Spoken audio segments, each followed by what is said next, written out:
It's now 10 years since the controversial NAPLAN testing was introduced into Australian schools. The annual tests measure the literacy and numeracy skills of students in grades 3, 5, 7 and 9, and the goal of collecting the data is to check if standards are getting better. Well, the results for this year are in, and they show that when you look at the national figures, there's been little overall improvement. Some schools, though, have done really well, and some states do better than others. Professor John Hattie is with the Melbourne Graduate School of Education, where he's an expert on how to improve teaching, and he joined me earlier. John Hattie, given that so much additional money has been poured into education in recent years, why has the nation not seen much progress in results? Well, one of the reasons is that each year the NAPLAN results come out, and each year there's this massive expectation that you're going to see dramatic differences in 1 year. It just doesn't happen as simple as that.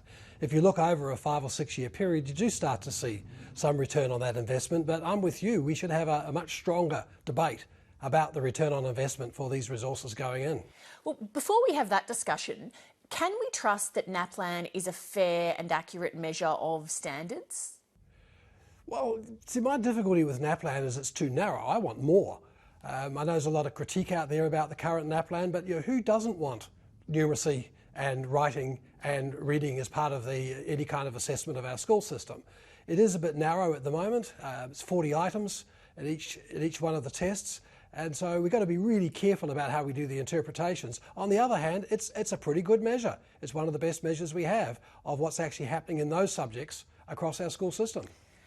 In your view, why isn't there as much improvement in results as people would like? Well, again, Leigh, let's be careful here. When the results came out today, we saw very, very, very small differences. But when I look across the last 5 or 6 years, you can actually see quite a large difference across not all the states, but some of the states. And so I think we need to start looking at the results of these tests over a longer period of time than just 1 year. Over 1 year, why would you expect dramatic change? It's just not going to happen. But over 5 or 6 years, there is appreciable change. Like take, for instance, what the current NAPLAN does and what we get fixated with, which is what are the average scores? Now, on the one hand, I do care about that, and on that you would say ACT, Victoria, New South Wales are pretty good. But unfortunately, that's a better reflection of the house prices than it is of the schools. What you need to look at is what's the growth over time. And when you look over the last 6 years, which I've done today in light of the new results, states like Queensland, it's been a dramatic change. Well, where there is improvement, what do we know about what's making the difference?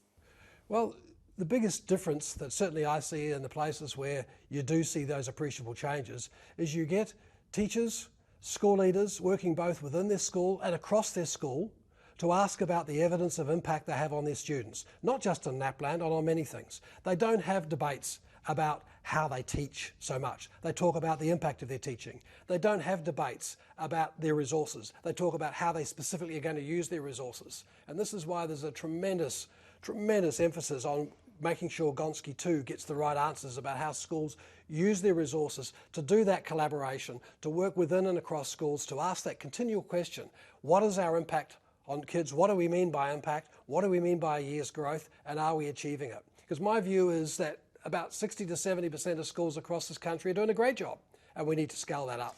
Do you think it can be scaled up on a system-wide level, or is it more a case of individual schools and individual teachers taking the initiative? Well, Leigh, we can't wait for one teacher at a time, one school at a time. I look, for example, at what the Northern Territory has been doing over the last 4 or 5 years, where they're getting quite appreciable changes in what's happening to those kids, both in terms of coming to school and their success in the school. And that was a system-wide change. Absolutely, it can be done at the system level. I look at what Queensland's done over the last 4 or 5 years with a persistent and relentless attention to evidence-based impact, and they're getting quite a change. So yes, it can be done. It's just the courage to see that excellence that's around there and to scale that up. Every adult can name their best teacher from their school years.